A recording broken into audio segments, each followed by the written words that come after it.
no hay nadie como tú.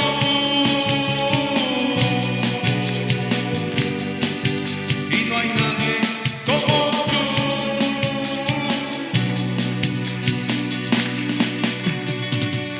Gloria al Señor. ¿Cuánto le alaban, hermano? Aleluya. Bueno, pues vamos a la Escritura, como hemos leído, Juan 21, 15 al 25. He titulado este mensaje Solo Jesús. Solo Jesús. Hay varias cosas aquí que vamos a dar, pero en realidad estos pasajes nos están enfocando a nuestra responsabilidad como hijos, hijas de Dios, de poner y fijar nuestra mirada en Jesucristo y solo en Jesucristo, y no estar mirando a los demás ni a las demás cosas. ¿Ok? Y ese es el enfoque principal del mensaje. Quiero empezar con un versículo. En Mateo 26, 31, sucede que el Señor les profetiza a sus discípulos que lo iban a dejar solo.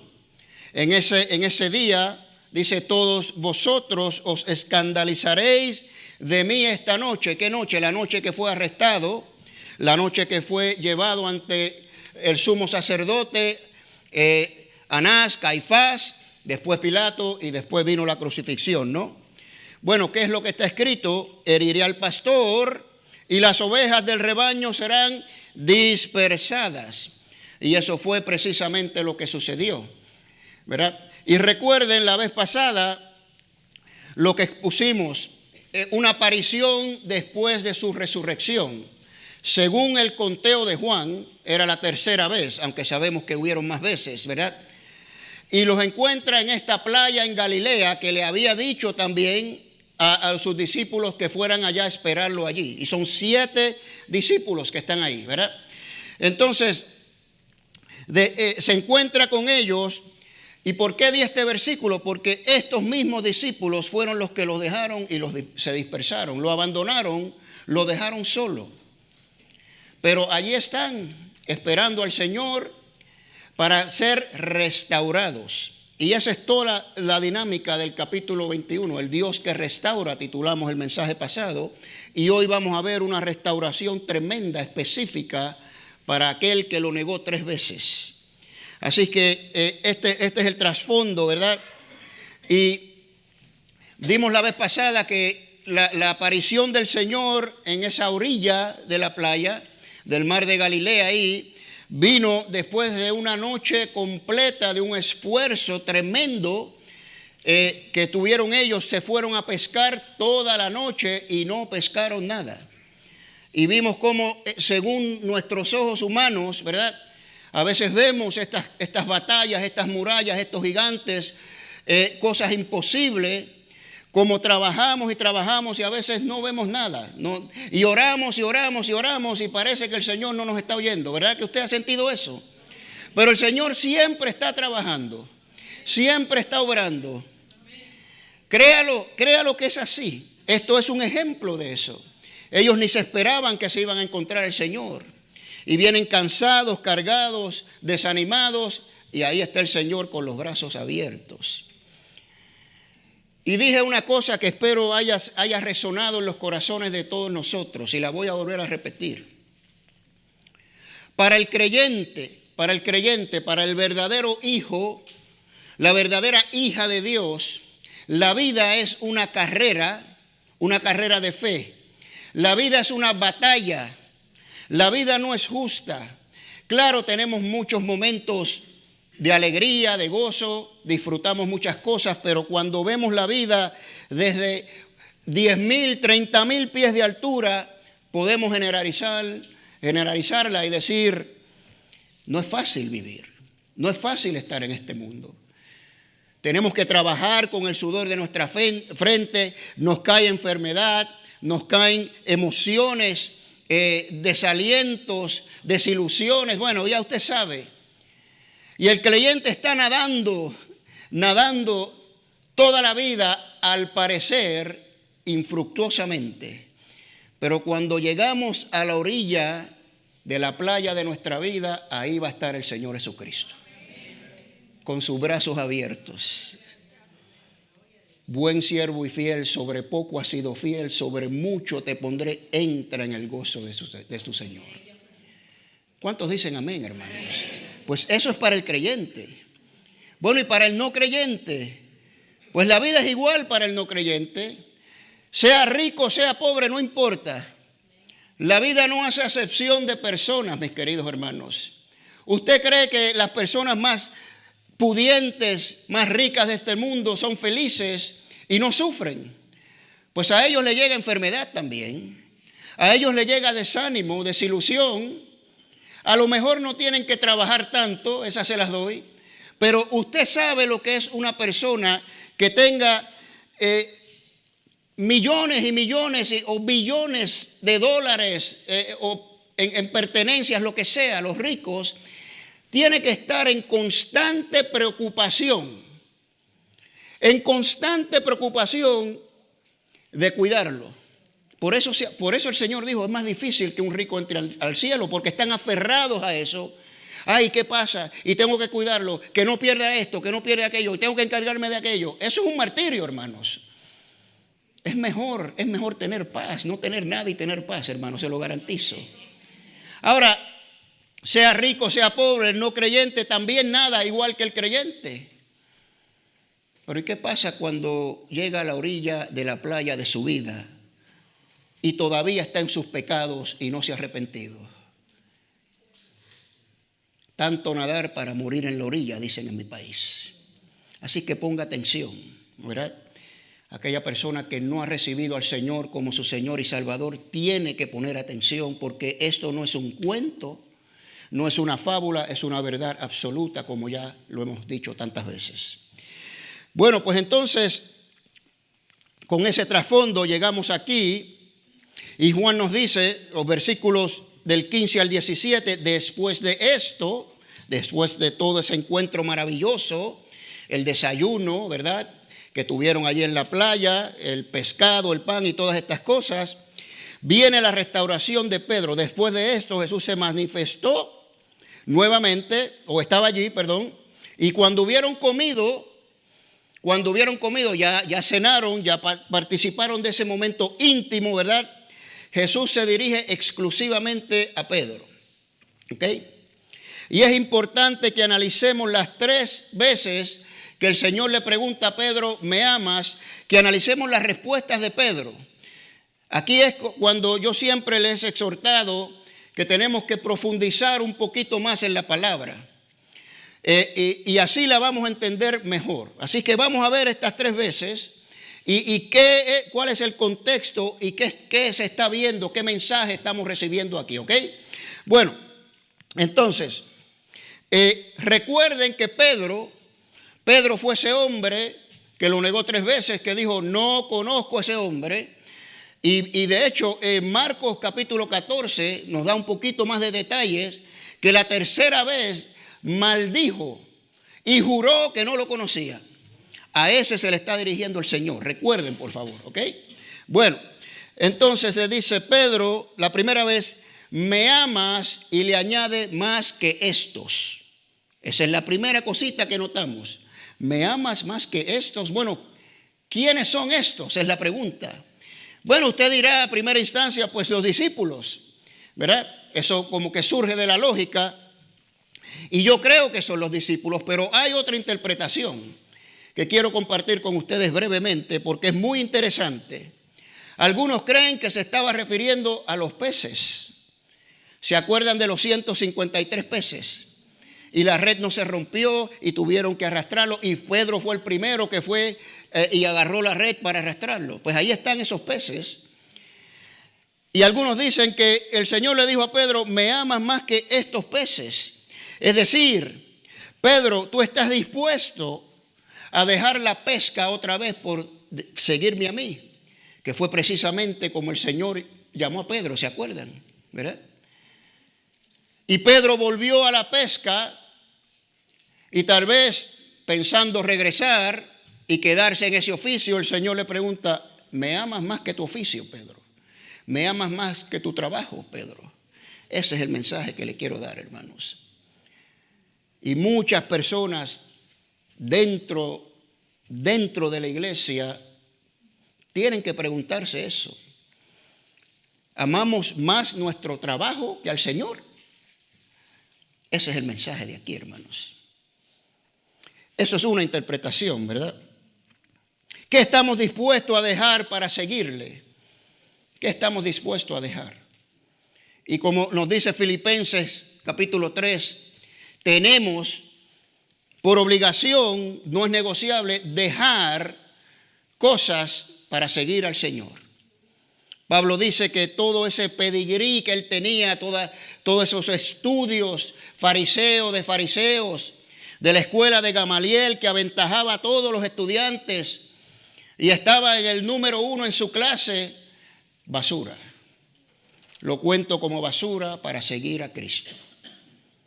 Y hemos dicho muchas veces, ¿qué hemos dejado nosotros para seguir a Cristo?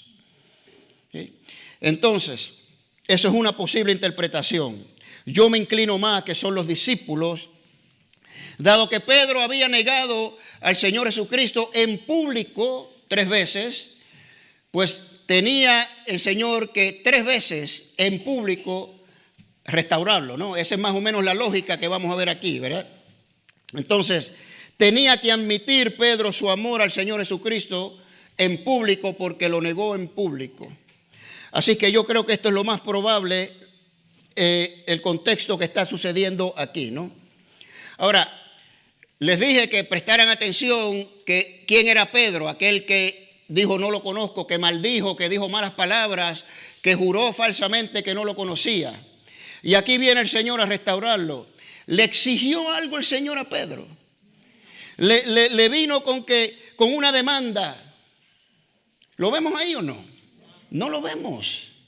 No lo vemos. No hay exigencias, no hay demanda. Pedro, tú me negaste, ahora vas a tener que profesar en público. Yo te exijo que me digas que me amas. Aquí en público, al frente de todo, Pedro, ¿dijo eso el Señor? No, es que ese no es nuestro Dios. Nuestro Dios es un Dios de amor, compasivo, misericordioso, bondadoso. Y Él quiere restaurar a Pedro, ¿no? Y no le exige, no con exigencias, no viene a exigirnos a nosotros. Ahora, importante, escuche bien, por favor. Cuando el Señor le dice, me amas, la palabra amas en griego es agapas, que viene del amor, ágape. ¿Okay? Ya ese amor lo hemos definido muchas veces. El amor que no es egoísta, no busca lo suyo, es un amor sacrificial que se les da a la persona, escuche bien, esto es importante, aun cuando no se lo merezcan. Aun cuando no se lo merezcan. Esta es la distinción, una de las distinciones más importantes de ese tipo de amor. Y ese es el amor que Cristo nos ofreció a nosotros y nos ha dado a nosotros. Amén. Ok, pues esa es la palabra. Pedro contesta, sí Señor, tú sabes que te filo. Usted sabe lo que es el filo, ¿verdad? Y no es el filo de espada. El amor filial, el amor de familia, el amor entre hermanos que está reservado para aquellos que te aman. Diferente al amor ágape, por eso hice esta distinción. Entonces el Señor le dice, me haga paz, Pedro. Y Pedro dice, Señor, tú sabes que te filo, tú sabes que te quiero. Claro, muchas traducciones usan la misma palabra, pero ahí la palabra en griego es filo. Mi traducción dice, tú sabes que te quiero. Y es la palabra correcta que se debe usar ahí. Entonces hay una distinción, ¿verdad? Y no es que sea un amor menor, sino es que es reservado este amor solo para tus familiares, tus amigos, las personas que tú amas y te aman a ti. Ese es el amor filial, ¿no? Ahora, cuando el Señor le dice, me amas más que estos, ya lo está poniendo en una posición un poquito difícil, ¿no? Y Pedro no sabía cuántos los otros discípulos lo amaban a Jesús, ¿verdad? Pero el Señor le pregunta, ¿me amas más que estos? Pero Pedro no podía decir, si Pedro decía, escuche bien, sí, te amo más que esto, ese es Pedro, ese es el Pedro que conocemos, ¿verdad que sí? Yo saco espada, corta oreja, yo doy mi vida por ti, Señor. Y el Señor lo puso a prueba, eso es lo que quiero que entiendan aquí. Le dio una oportunidad a Pedro a ver si verdaderamente había cambiado. Y vemos el cambio de Pedro aquí. Lo vemos ya, Pedro está cambiado, restaurado, en su corazón arrepentido, porque él no podía saber con certeza cuánto más o menos los demás discípulos amaban al Señor. Por tanto, se limita a decirle: Señor, tú sabes que te quiero. Tú sabes que te quiero, ¿verdad? No se engrandece Pedro ante los demás. Eso es lo que está sucediendo aquí. Ya estamos viendo el cambio de Pedro. Es como si le estuviera diciendo: Señor, yo no sé cuánto estos te aman o te quieren. Lo único que yo te puedo asegurar es que yo te quiero. Yo te quiero con todo mi corazón, como mi propio hermano, ¿verdad? Y eso es lo que le está asegurando Pedro al Señor. La segunda vez, el Señor le pregunta ahora: ¿me amas? Pedro, ¿me amas? Ágapas, una vez más la misma palabra, pero ahora le corta el más que estos, ¿verdad? Le disminuye, digamos, el compromiso que contuvo en la primera pregunta, ¿no? Ahora, una vez, esto es progresivo, una vez Pedro asegura su amor filial y el Señor, que Él lo sabe todo, ¿verdad? Pero esto es para Pedro, no es para nadie más. El Señor lo sabe. Pedro demuestra que ya es una persona más humilde, que no es aquel que abre la boca y mete la pata, ¿verdad? Y se humilla ante el Señor solo le pregunta: está bien, Pedro, pasaste la prueba. Ahora, ¿me amas, Pedro? Ya no le da esa condición más que esto, ¿no?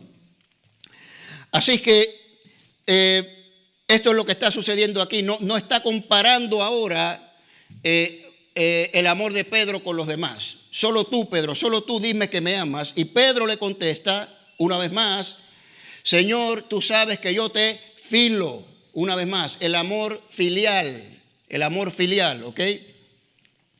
Con toda seguridad, es como si Pedro le está diciendo: Señor, con toda seguridad te amo, no lo dudes ni un momento. Ese sí que hay ahí, el contexto de eso es ese. Sí, Señor, estás seguro, tú sabes, Señor, tú sabes todas las cosas. Tú sabes que yo te quiero con ese amor filial, ¿no? Y la tercera vez, aquí es que ocurre un cambio interesante, cuando el Señor le pregunta: Pedro, me filo. Ahora el Señor cambia de ágapas a filo. Y esto es bien interesante, bien importante, porque el Señor la tercera vez ya no usa el término ágape, ¿verdad? Es una simple adaptación al lenguaje de Pedro.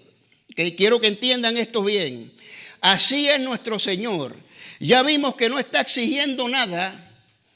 Y como escucha la contestación de Pedro, Él se baja al nivel de Pedro. Eso es lo que está sucediendo. Eso es lo que hizo Cristo por nosotros, que se encarnó, se humanó en forma de hombre y se bajó a nuestro nivel y vino a encontrarse con nosotros, hermanos. Eso es lo que está sucediendo aquí, con un simple cambio de palabras. Se está bajando al nivel de Pedro. Nosotros no tenemos que subir al nivel de Dios. Él no nos exige esas cosas. Es imposible para empezar. No, Él baja donde nosotros y nos encuentra ahí con todos nuestros paquetes de defectos, ¿verdad? Él viene donde nosotros, Él viene con sus brazos abiertos a decirte: ven a mí, estás cargado, estás cansado, estás trabajado, ven a mí. Y eso es lo que está sucediendo con este simple cambio de palabras, ¿verdad? Ahora, cuando Él viene a encontrarse con nosotros a nuestro nivel y nosotros nos encontramos con Él, ¿verdad? Y le decimos: sí, Señor, tú sabes que te amo, yo quiero conocerte, yo quiero que tú seas Señor de mi vida, yo sé que soy un pecador, como el mismo Pedro le dijo al principio: apártate de mí que soy un pecador. Y el Señor le dijo: de aquí en adelante serás pescador de hombres. El Señor viene a encontrarse con nosotros y cuando nosotros respondemos a ese encuentro, ahí entonces empieza el cambio en nosotros. El famoso proceso de santificación, ¿verdad? Viene el Espíritu de Cristo a morar en nosotros y empieza a cambiarnos. Y esto dura toda la vida. Y al final, cuando lleguemos a la orilla de la playa de nuestra vida, ahí el Señor va a estar con los brazos abiertos y dice la Escritura, seremos semejantes a Él, porque lo veremos cara a cara. Llegaremos a la perfección como Él es perfecto. Pero primero tenemos que conocerlo y empezar este proceso aquí en la tierra de los vivientes, ¿verdad? Así nadando con todo lo que estamos nadando y todo el trabajo que nos está costando vivir para Cristo y las demás cosas que suceden a nuestro alrededor, tenemos que seguir avanzando y tenemos que ser transformados más y más a su imagen, como dice Romanos capítulo 8, ¿no? Bueno, pues esas son las tres cosas, las tres preguntas que el Señor le hace a Pedro y las peticiones de Jesús a Pedro, también las vamos a ver aquí, ¿verdad? 3 veces le pide a Pedro que haga algo para demostrar su amor. Ojo, no es exigencia, no le está exigiendo nada a Pedro. Simplemente el Señor le está diciendo que con una acción Él puede demostrar su amor, así como lo podemos hacer todos nosotros. Porque cualquiera puede levantar sus manos y decir, Señor, te amo. Esas son palabras. Y dicen que a veces las palabras se las lleva el viento y no son nada. Palabras vacías, huecas. ¿Cómo estamos demostrando nuestro amor al Señor Jesucristo? ¿Qué acción estamos haciendo o acciones estamos haciendo nosotros para mostrarle su amor? Y eso es lo que vamos a ver aquí, ¿verdad? De hecho, el amor ágape, el amor de Cristo, por definición se muestra con acción. Con acción. Y eso fue lo que hizo el Señor Jesucristo por nosotros. Bueno, la primera petición, Pedro, ¿me amas más que esto? Sí, Señor, tú sabes que te filo, te amo con el amor filial. Pastorea mis corderos. No ovejas, corderos. Aquí vamos a ver distinción de palabras otra vez, hermanos. Los corderos son dentro del rebaño las ovejitas más frágiles, los más jovencitos, ¿verdad? Los corderitos, que son deliciosos también, no sé si los proban por ahí. Ay, Señor. Bueno, pues son los animales más delicados, los que necesitan más supervisión y conducción especial del pastor. Son los famosos recién nacidos en Cristo. Todos fuimos corderos una vez, ¿verdad? Pero quizás aquí hay todavía corderos. Y está bien, eso no tiene nada de malo ni de bueno. Es simplemente una persona recién nacida espiritualmente. Y Jesús le entrega a Pedro que cuide de sus corderos. Y recordamos en Juan 17, versículos 20 y 21, como el Señor en su oración dijo que Él rogaba no solo por los discípulos, sino por los que han de creer por mí, por la palabra de ellos. Pues Pedro es uno de los ellos, el cual va a derramar palabra de Dios y van a venir muchos a Cristo. Y en esas primeras, el primer tiempo de formación vital y esencial, Pedro tiene que pastorear a esos corderos, ¿ok? Ahí está la petición. Bueno, y claro, ya usted puede imaginarse que los corderos, ¿verdad?, son más vulnerables, ¿verdad? Son más vulnerables. El corderito, pues, es más vulnerable a ser devorado por el lobo, ¿no? Que las ovejas más maduras. Bueno, entonces la segunda ocasión, Pedro, ¿me amas? ¿Verdad? La misma contestación de Pedro, tú sabes que te quiero. Pastorea mis ovejas. Ahí cambia el Señor, ¿verdad? Bueno, de cordero pasa a ovejas y las ovejas simplemente son los más maduros del rebaño. Así que ya usted sabe la comisión que el Señor Jesucristo le está dando a Pedro, ¿verdad? Y en la iglesia, pues tenemos los dos tipos. Tenemos corderos y tenemos ovejas. Ambos requieren cuidado, ambos tienen que ser discipulados para reducir su vulnerabilidad. Las ovejas deben ser alimentadas, esto lo vamos a ver, con buen alimento, ¿verdad? Cuidadas. Ahora, hay una distinción aquí que quiero hacer, porque hay ovejas, y hemos hablado de esto, que son maduras por fuera, pero infantiles por dentro. Le llamamos el infantilismo espiritual. Entonces, por fuera son ovejas, se ven como ovejas, pero por dentro son corderitos. Y la distinción aquí es importante porque ambos son vulnerables. El infantilismo espiritual te hace vulnerable a ir, como dice Pablo, como un niño siendo llevado por todo tipo de doctrina. ¿Ok?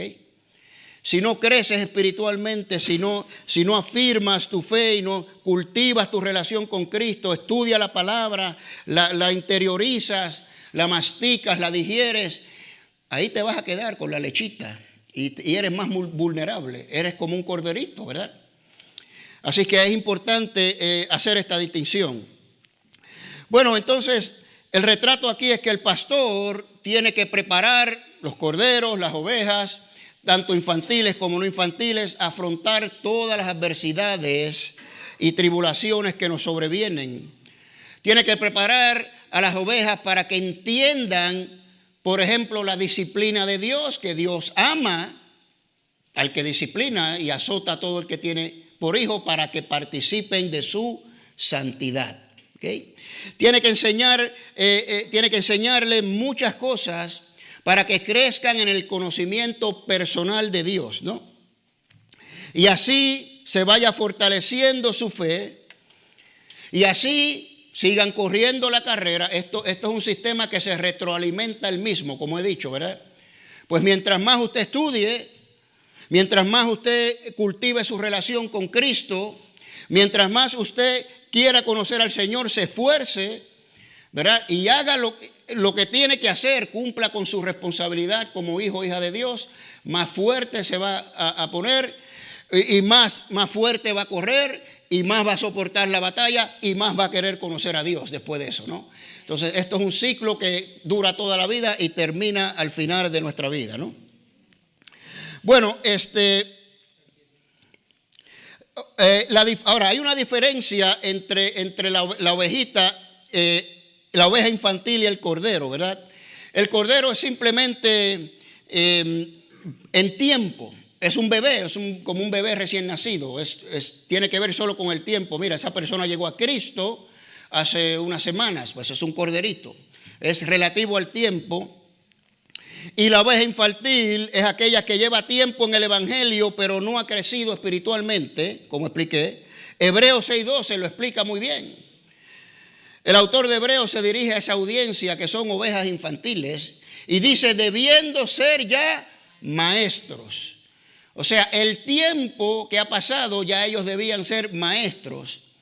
Pero dice, después de tanto tiempo tenéis necesidad de que se os vuelva a enseñar cuáles son los primeros rudimentos de la palabra de Dios. Y habéis llegado a ser tales que tenéis necesidad de leche. ¿Ok? Esas son las ovejas infantiles, ¿no? Y ambas son vulnerables y ambas tienen que ser pastoreadas con más cuidado. ¿Okay? Ese es el concepto aquí.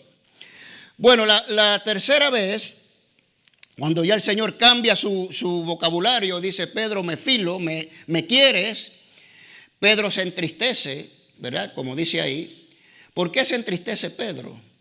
Mire, Pedro le dice al Señor, tú sabes, las 3 veces, tú sabes, ¿verdad? Tú lo sabes todo, Señor. ¿Por qué me estás preguntando si tú lo sabes? Entonces, esto yo lo vi como que nos sucede a nosotros también. Cuando las personas nos están preguntando y nos están diciendo quizás lo mismo, y yo le digo, oye, pero tú sabes que es así, ¿verdad? ¿Por qué dudas, verdad? Como que Pedro se frustró ahí un poquito. Ahora, la contestación el mandato del Señor aquí, la tercera vez, es apacienta mis ovejas. Pastorea mis corderos, pastorea mis ovejas y ahora apacienta mis ovejas. Bueno, pues hay una diferencia entre apacentar y pastorear, ¿ok? Una diferencia. El apacentar es simplemente alimentar. Literalmente significa dar pasto a los ganados. Eso es lo que significa apacentar, ¿verdad? Y esta es la labor principal del pastor.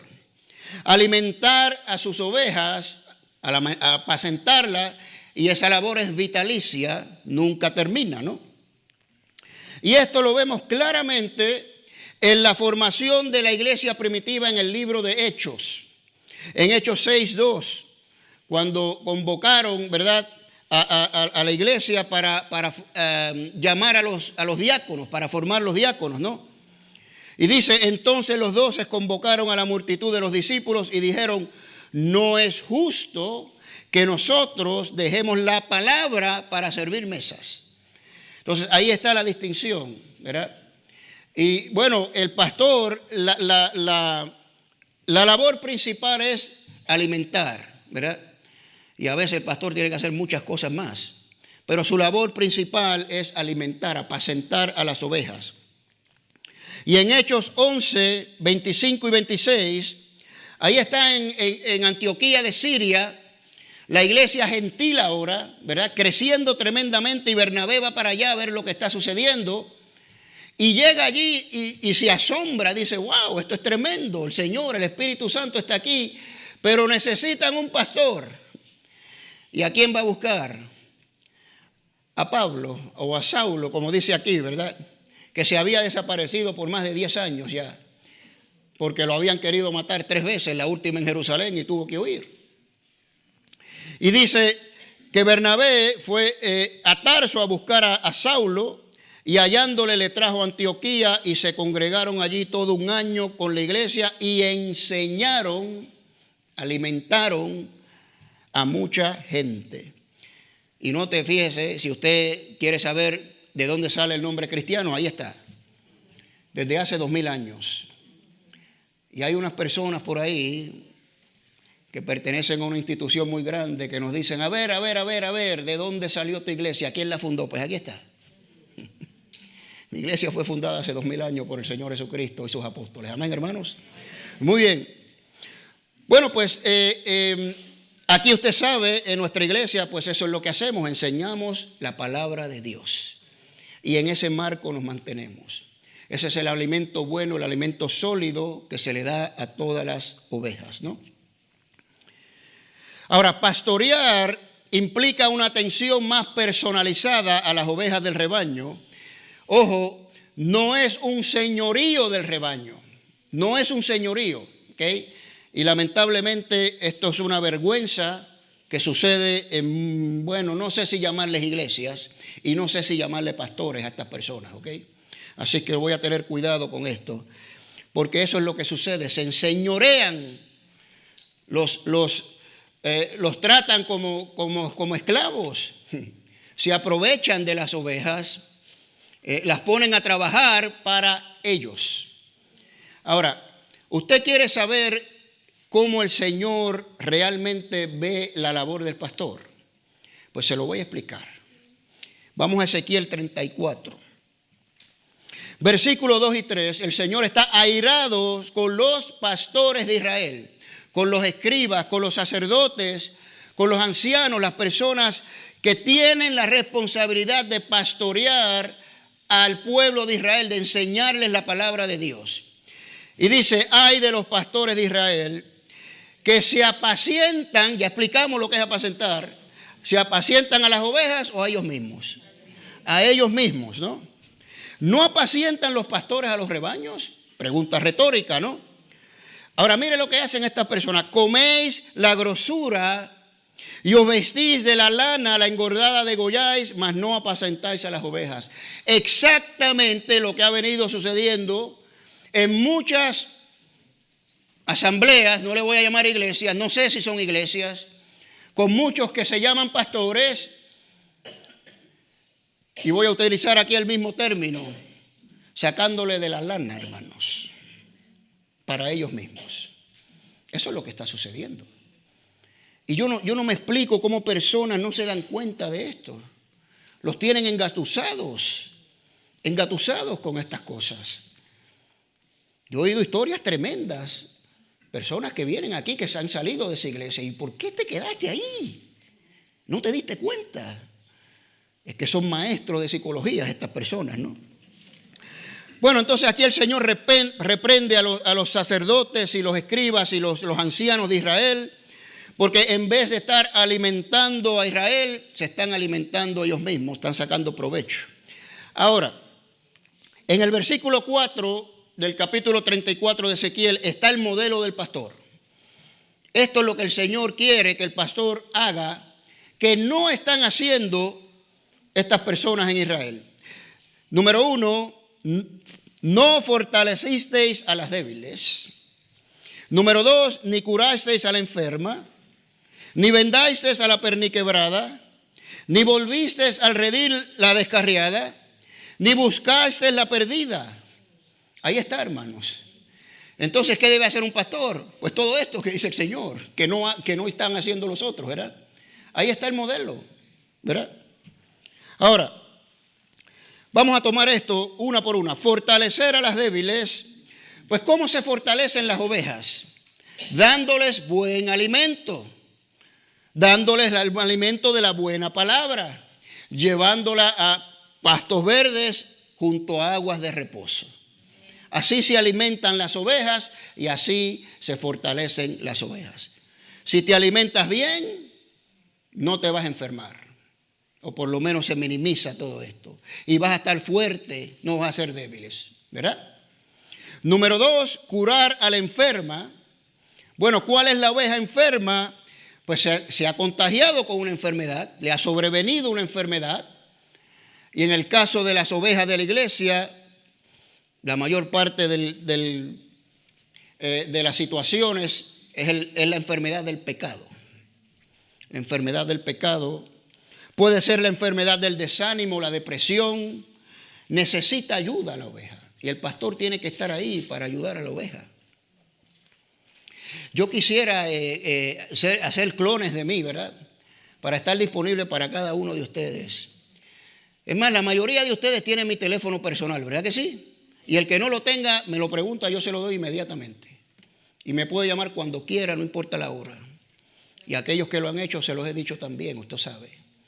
¿Okay? Mi esposo y yo estamos ahí para todos ustedes, en cualquier hora, en cualquier momento.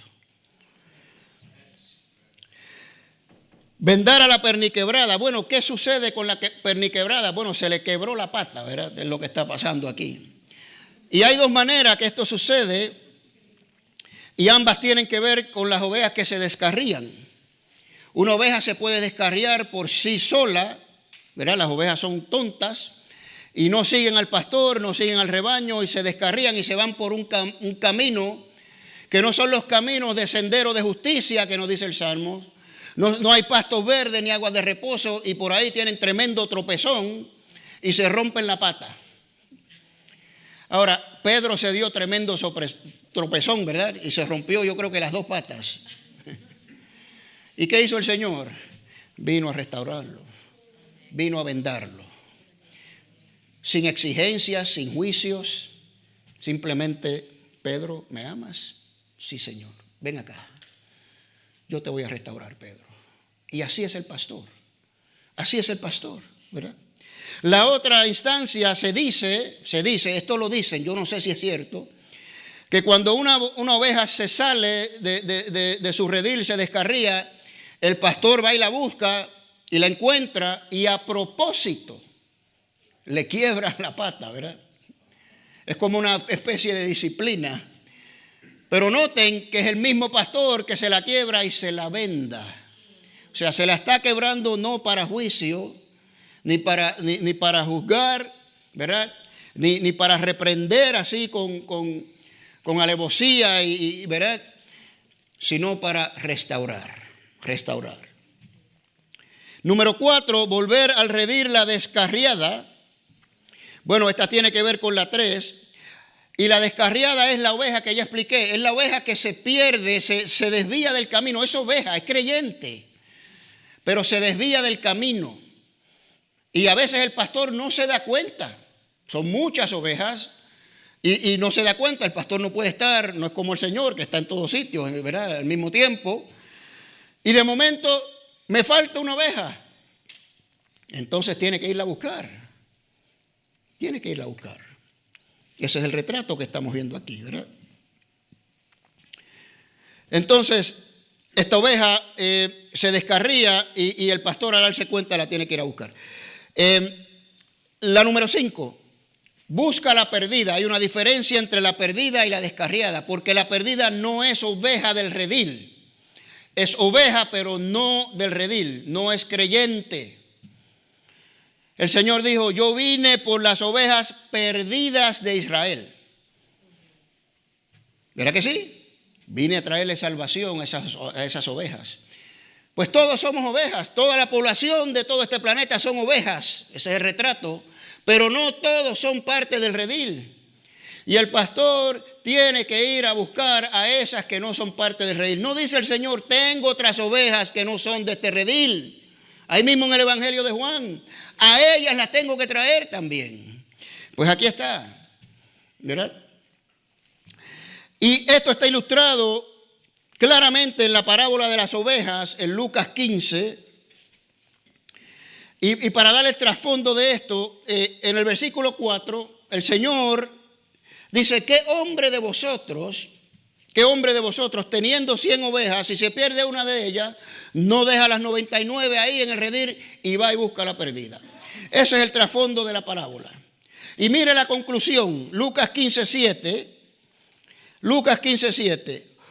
Encuentra la oveja, la carga en sus hombros, la trae al redil. Os digo que así habrá más gozo en el cielo por un pecador que se arrepiente. Usted ve el contexto de la oveja perdida, ¿verdad? Es el pecador que el pastor va a buscar y se arrepiente y lo trae al redil. Bueno, pues ahí está la labor del pastor. Y quizás el salmo más famoso de la historia es el Salmo 23. Y los primeros 3 versículos nos dicen un retrato precioso de cómo debe ser el pastor. Jehová es mi pastor, nada me faltará.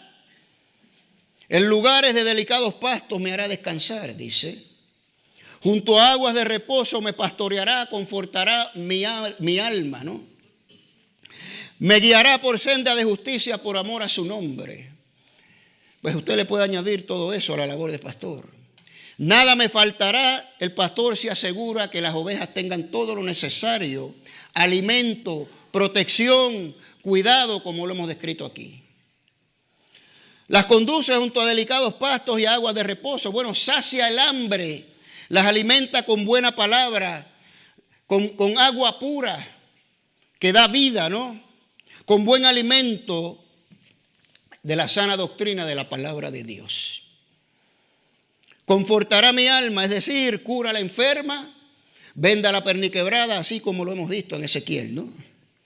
Y me guiará por senda de justicia, me conducirá por los caminos seguros, para que no andemos como niños fluctuantes, yendo de un lado para otro en todo tipo de doctrinas, para que usted no se vaya a esas asambleas con esos hombres o mujeres, no sé, y le saquen el jugo a usted ahí, ¿verdad? Para eso estoy yo aquí, hermanos. Y les voy a decir algo.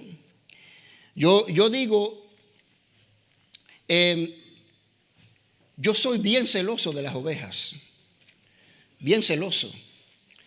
Y han habido un par de situaciones, no muchas, que he tenido que hablar con personas que quizás tienen otras posturas secundarias, no las esenciales, ¿verdad?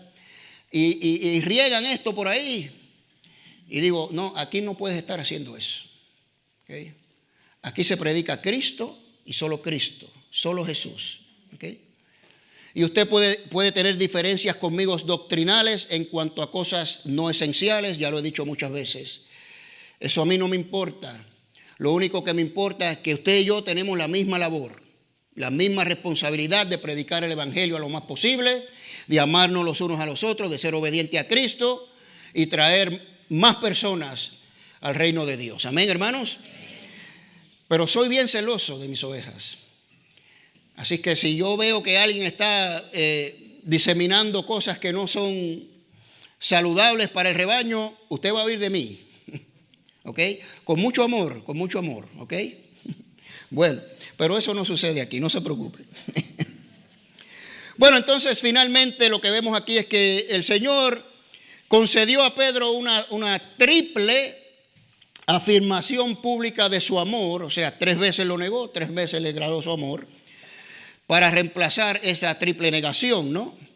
Y le dio un reto triple también. Apacienta mis corderos, pastorea mis ovejas 3 veces, ¿verdad? Y aquí está la restauración de Pedro completa, ¿no? Ahora notemos en todo esto, ¿de quiénes son las ovejas? ¿De quiénes son? ¿Qué dice ahí? Apacienta, ¿qué? Mis ovejas. Un solo rebaño, un solo pastor, hermano. Por eso es que no hay señorío del rebaño. Hay un solo Señor, que es nuestro Señor. Le hemos entregado el señorío de nuestra vida. No necesitamos hombres al cual entregar el señorío de nuestra vida, ¿verdad que no? Bueno. Ok, entonces, versículos 18 al 22, este es realmente el tema principal de este mensaje, es sígueme tú, Pedro, sígueme tú. Y es interesante lo que ocurre porque el Señor le dice, cuando era más joven, ahora no era que Pedro estaba viejo ahí, Pedro todavía estaba en la vitalidad de su vida, ¿verdad? Cuando eras más joven, iban donde tú quieras, vas, te vistes solo, ceñirse, vestirse, ¿no? Te vistes solos y vas donde tú quieras, pero cuando sean más viejos, dice, vas a extender tus brazos, otra persona te va a ceñir, te va a vestir y te va a llevar a lugares donde tú no quieres ir. Nosotros no entendemos este idioma aquí. Eso es una cosa idiomática que gracias a Dios, por el poder del Espíritu Santo y su inspiración, Juan la aclara claramente aquí, ¿no? Ahora, en general lo que el Señor le está diciendo a Pedro, no vas a poder hacer lo que tú quieras, vas a llegar a un punto en tu vida que te van a someter a otras personas. En el término humano sabemos que eso ocurre, ¿verdad? Hemos tenido nosotros experiencias con quizás ya nuestros padres. A mi mamá fue una terrible odisea sacarla de su casa en Puerto Rico después de vivir allí 60 años. Pero ya no podía vivir sola, ¿verdad? A mi suegra también, aquí en San Diego, ¿verdad? Y yo sé que todos ustedes, varios de ustedes han experimentado esto. Pero ese no es el contexto aquí. A pesar de que es una verdad, no es el contexto aquí. El Señor le está advirtiendo a Pedro, perdón, se me fue. Ay, Señor.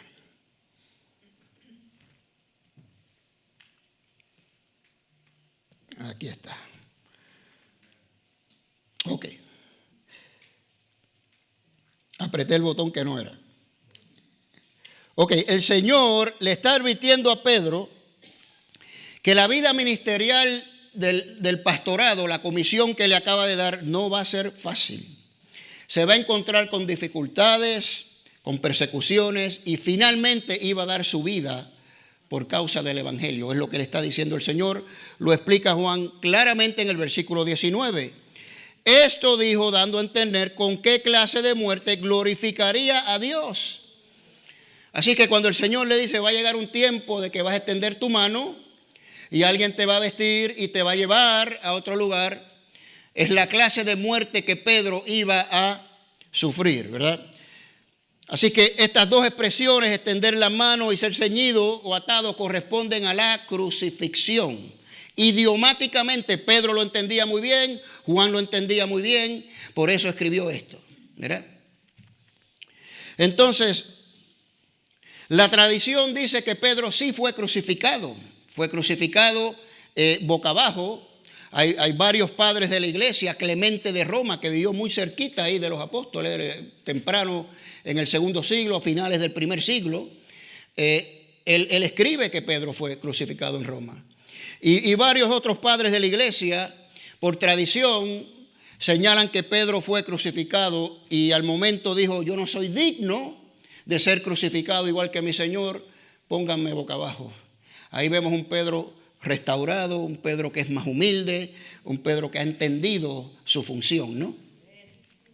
Ahora, lo otro que tenemos que saber aquí, y le va a dar más claridad, es que ya Pedro había muerto cuando Juan escribió esto. Entonces él conoce la manera en que Pedro murió. Por eso dice, esto dijo, dando a entender con qué clase de muerte Pedro glorificaría a Dios.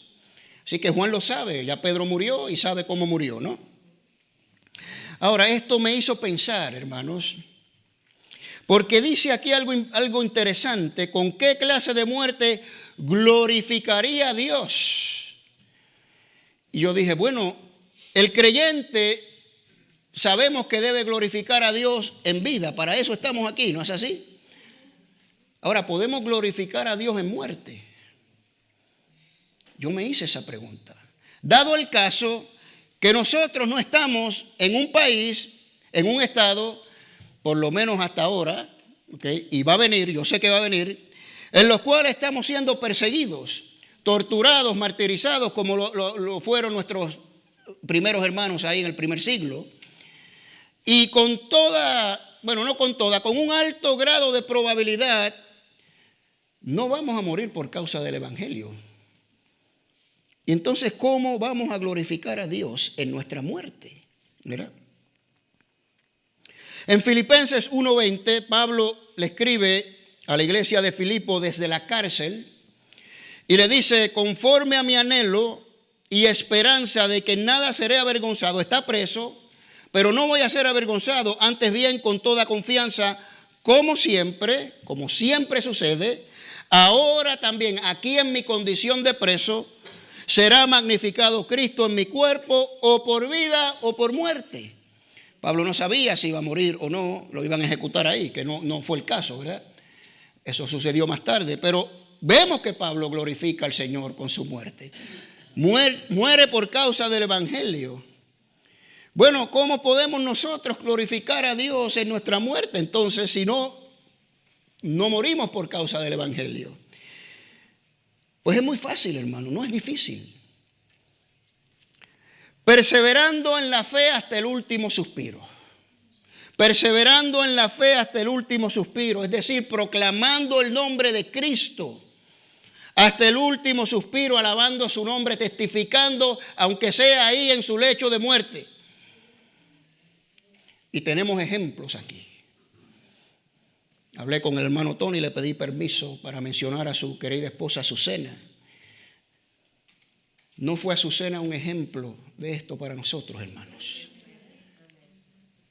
Parece que la veo ahí, alzando sus manos hasta el último suspiro. Ella testificó de Cristo. Así glorificamos al Señor en nuestra muerte, hermanos. Y yo espero que todos nosotros, si el Señor nos da la oportunidad de morir de una manera que podamos nosotros hacerlo, a veces morimos en accidentes o lo que sea, o repentinamente, pero si nos da la oportunidad, sea en donde sea, podamos nosotros morir glorificando a nuestro Señor. Amén, hermanos. Bueno, después de la pausa que Juan hace para explicar qué significó lo que el Señor le dijo a Pedro, dice Juan esto, y habiendo dicho esto, le dice, sígueme, sígueme. Pedro, va a estar difícil la cosa para ti. Eventualmente te van a llevar donde tú no quieres y te van a crucificar. Pero tú, sígueme, sígueme. Ese es el mensaje primordial de todo esto. El llamado de Pedro es vocacional, ¿verdad? Lo llamó a una vocación de pastor una vez restaurado, ¿no?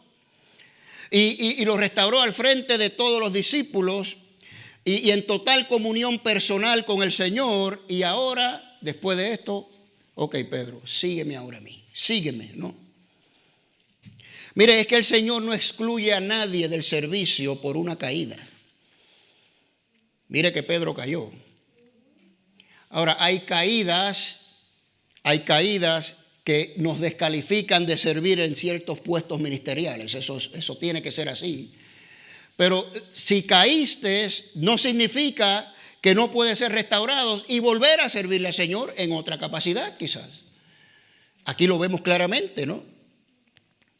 Y otra cosa que yo vi aquí, que el Señor restauró a Pedro enfrentándolo en el momento de su fracaso.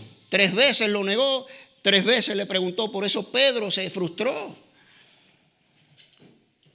Y el Señor así hace, nos restaura confrontándonos en el momento de nuestro fracaso, para que abramos nuestros ojos, nuestros corazones y entendamos nuestro fracaso para entonces después Él poder restaurarnos. Si usted no reconoce su fracaso, no va a ser restaurado, porque según usted no ha fracasado, ¿verdad? Bueno, versículos 20 y 22, entonces, aquí hay una ironía, porque el Señor le dice a Pedro, tú sígueme, no mires a nadie más, olvídate de todas las cosas, tú sígueme ahora. Pero ¿qué hace Pedro? Precisamente lo contrario, ¿verdad? Todavía le queda un poquito que aprender a Pedro. Pues el retrato aquí es que parece ser que Jesús le dice, sígueme, y se ponen a caminar, ¿verdad? Y Pedro se da la vuelta y mira hacia atrás, y ahí está Juan. Ahí está Juan, ¿verdad? Aquel discípulo descrito como el discípulo que el Señor amaba, ¿verdad? Y lo describe aquí muy bien en el versículo 20. Pero dice que Pedro lo vio y le preguntó al Señor, oye, ¿y este qué? ¿Y este qué? ¿Verdad? Ya me dijiste lo que iba a pasar conmigo, ¿y a este qué le va a pasar? ¿Verdad? Bueno, sea por curiosidad o sea que Pedro tenía verdaderamente un interés de saber el destino de Juan, es irrelevante, ¿verdad? Y esto es obvio por la respuesta que Jesús le da a Pedro, ¿verdad? Si quiero que él quede hasta que yo venga, ¿qué a ti? Se los voy a parafrasear aquí.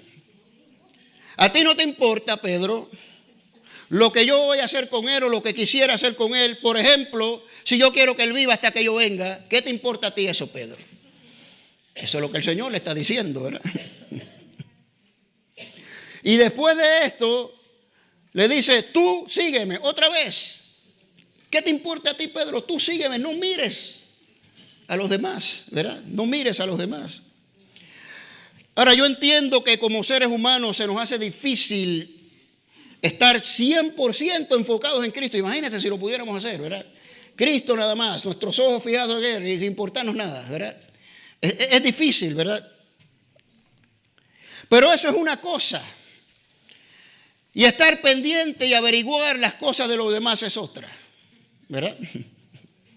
Y es un principio universal bíblico que nos debemos enfocar en nosotros mismos, en nuestros defectos, en nuestras responsabilidades y no estar mirando la paja del ojo ajeno. En Lucas 6:41, ahí está. El Señor nos lo dice claramente. ¿Por qué estás mirando la paja del ojo de tu hermano, perdón? Y no echas de ver la viga que está en tu propio ojo. Eso es un principio universal bíblico. Y yo voy a hacer aquí una pequeña amonestación, hermanos, porque ha sucedido varias veces ya en la iglesia y tengo mucha paciencia, ¿verdad? Pero quiero decirles algo. Ha habido situaciones aquí que hermanos que por la razón que sea dejan de venir por un tiempo, dejan de venir por la razón que sea. Ni usted y yo sabemos, ni nos importa tampoco. Y cuando llegan, hay personas que le han hecho comentarios inapropiados. Oye, ¿qué haces aquí? ¿Verdad? Ay, ¿volviste para irte otra vez?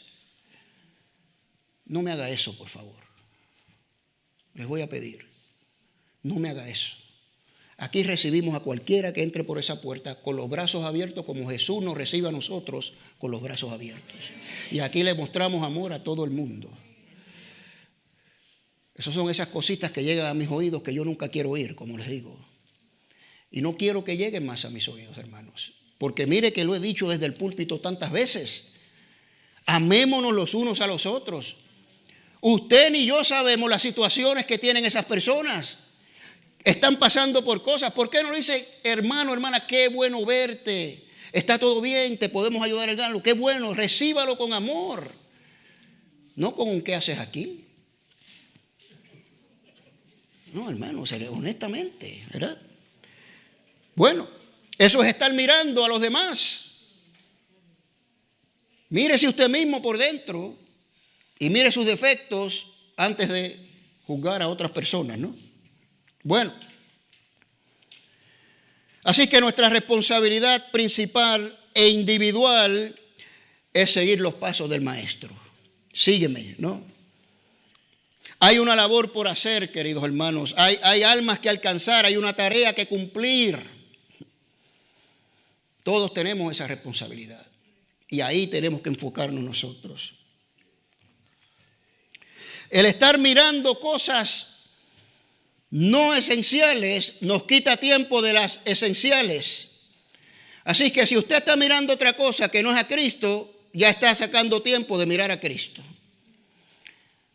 Así que vamos a ocuparnos de lo que tenemos que ocuparnos. Amén, hermanos. Bueno, entonces al final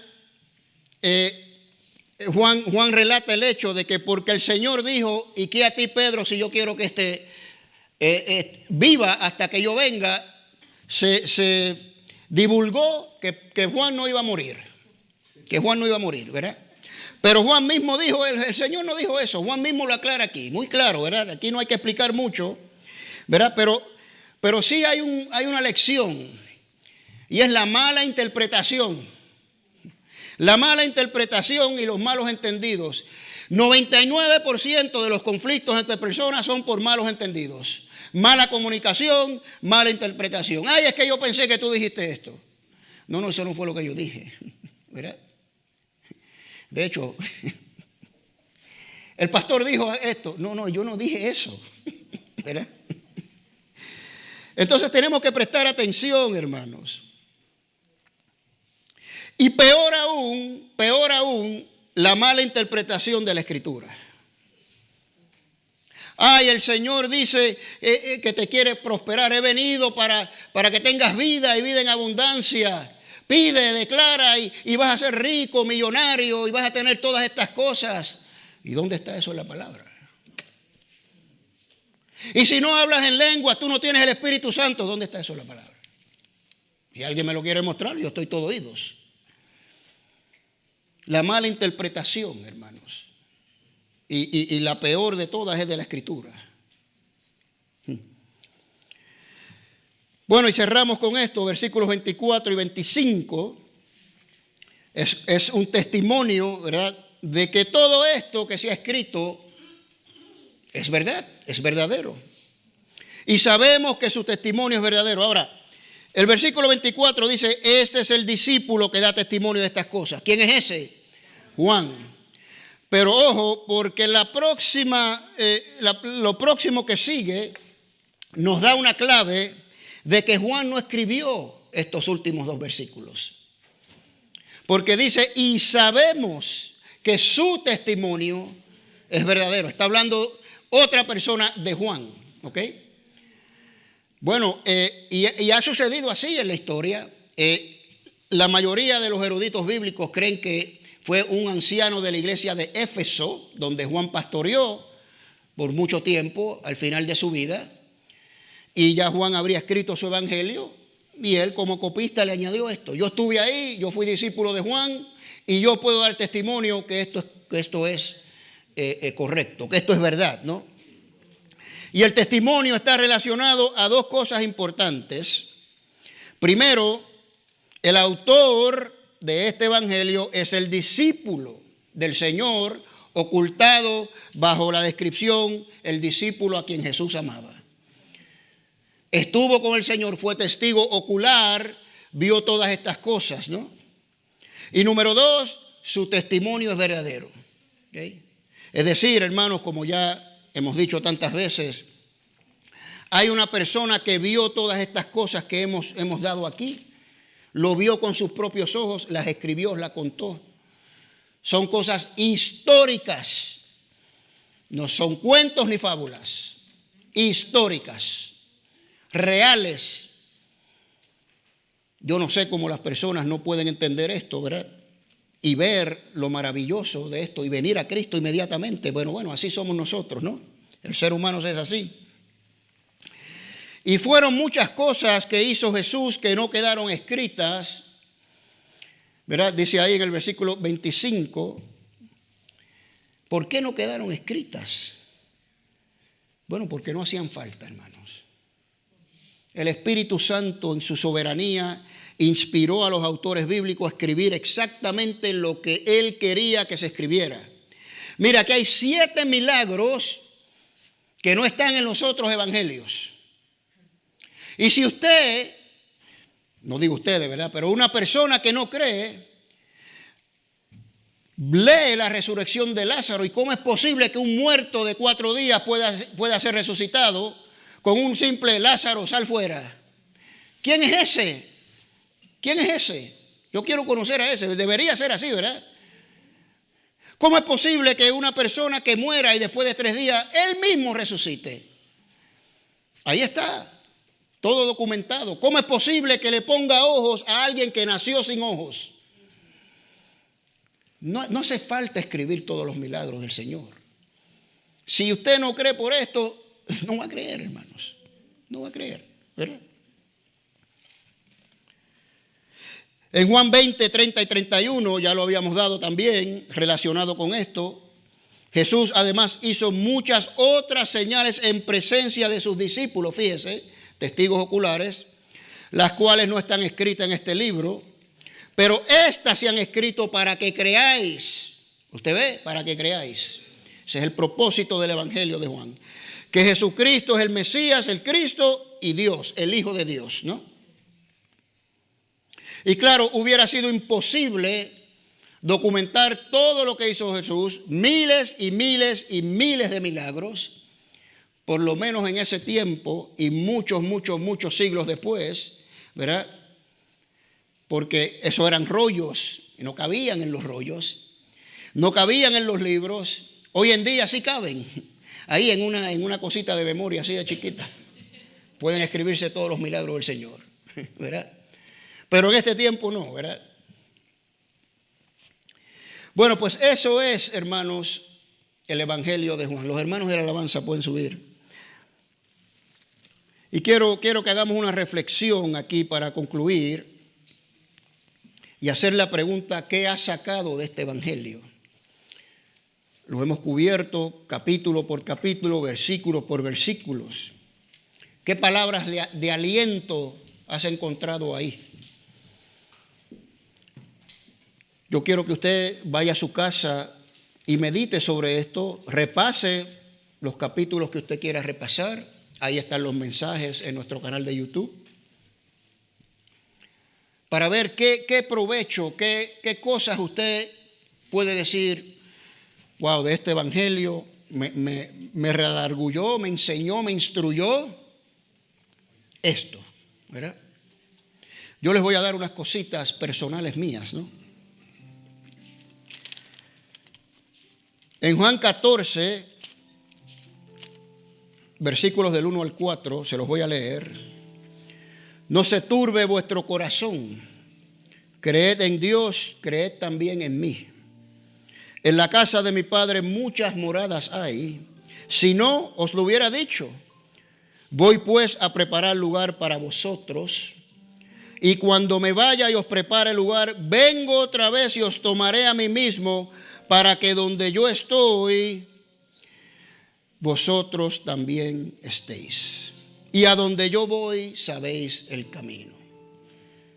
Esto es extraordinario, hermanos. El Señor murió, resucitó, ascendió y fue a preparar lugar para usted y para mí. Para donde Él está, nosotros estemos con Él. Eso es una promesa, sí y amén. En este mismo capítulo, versículos 18 y 19, la esperanza de la resurrección. No os dejaré huérfanos, dice, vendré a vosotros, todavía un poco y el mundo no me verá más, pero vosotros me veréis, porque yo vivo, vosotros también viviréis. Porque yo vivo, vosotros también viviréis. ¿Usted lo cree o no lo cree?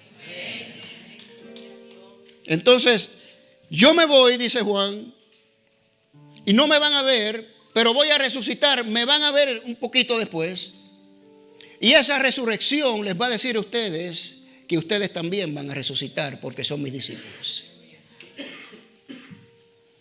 Juan 14, 26, No estamos solos. Dice, mas el Consolador, el Espíritu Santo, a quien el Padre enviará en mi nombre, Él os enseñará todas las cosas y os recordará lo que yo os he dicho. El Señor no nos deja solos, está con nosotros todo el tiempo. Su Espíritu mora en nosotros, nos enseña, nos redarguye, nos transforma, nos recuerda. Juan 16, 23 y 24, el Señor escucha nuestras oraciones. En aquel día no me preguntaréis nada. De cierto os digo que todo cuanto pidiereis al Padre en mi nombre os lo dará. Hasta ahora nada habéis pedido en mi nombre, pedid y recibiréis para que vuestro gozo sea cumplido. Usted tiene una necesidad genuina. No pedimos por caprichos, pedimos por necesidad. Y si el Señor conoce esa necesidad, de acuerdo a su voluntad, ya usted la tiene. Sí y sí. Sí y sí. Él escucha nuestras oraciones. Y la última es Juan 14, 27. Paz, hermano, paz. Esa paz que produce confianza y vence al temor. Paz que produce confianza y vence al temor. La paz os dejo, mi paz os doy. Yo no os la doy como el mundo la da. No se turbe vuestro corazón ni tenga miedo. Juan 16, 33. Estas cosas os he hablado para que en mí tengáis paz. En este mundo tendréis ¿qué? Aflicción.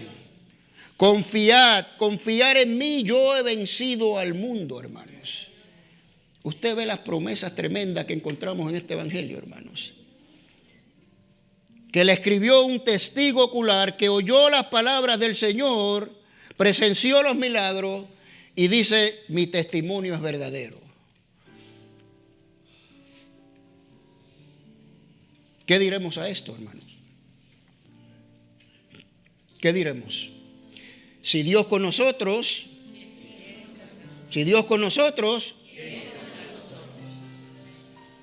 ¿qué diremos a esto, hermanos? En todas estas cosas somos más que vencedores por medio de aquel que nos amó. ¿Qué diremos a esto, hermanos? Todo lo puedo en Cristo que me fortalece. Amén, gloria a Dios. Ahora la pregunta es esta, hermanos. ¿Para quiénes son estas promesas? Para los que creen. Para los que creen. Para los que están en Cristo. Cierre sus ojos, incline su rostro, por favor.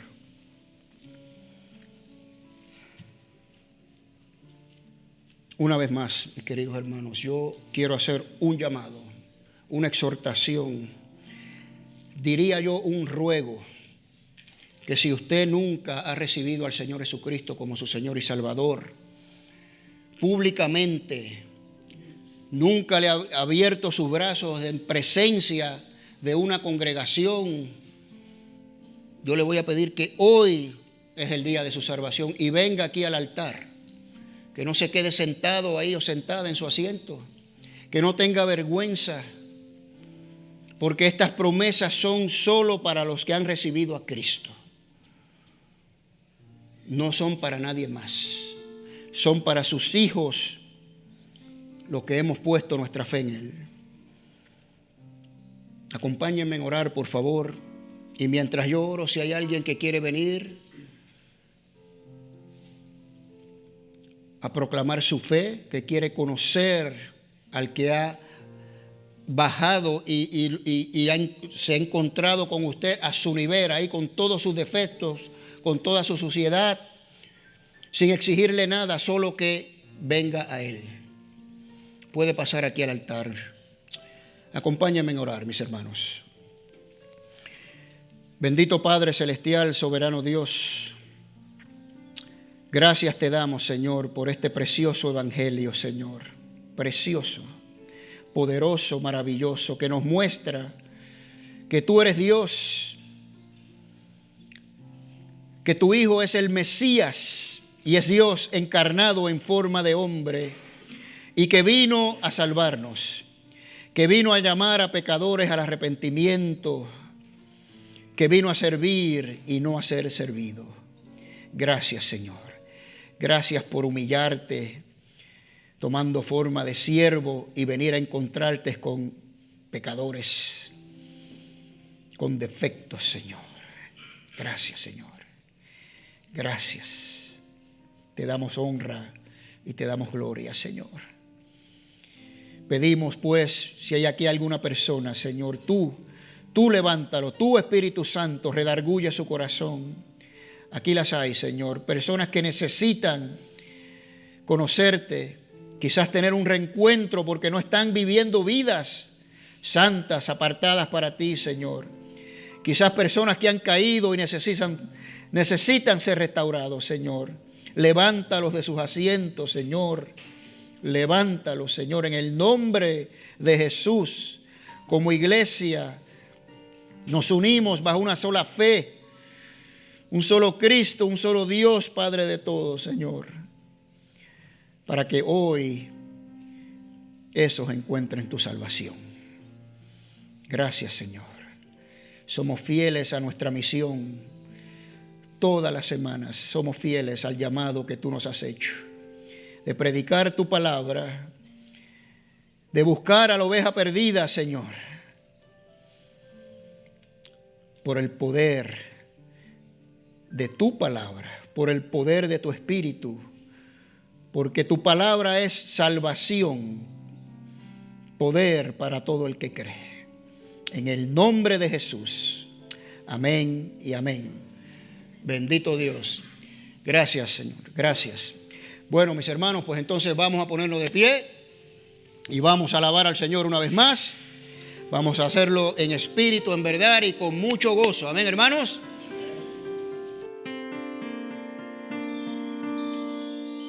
De gloria en gloria te veo,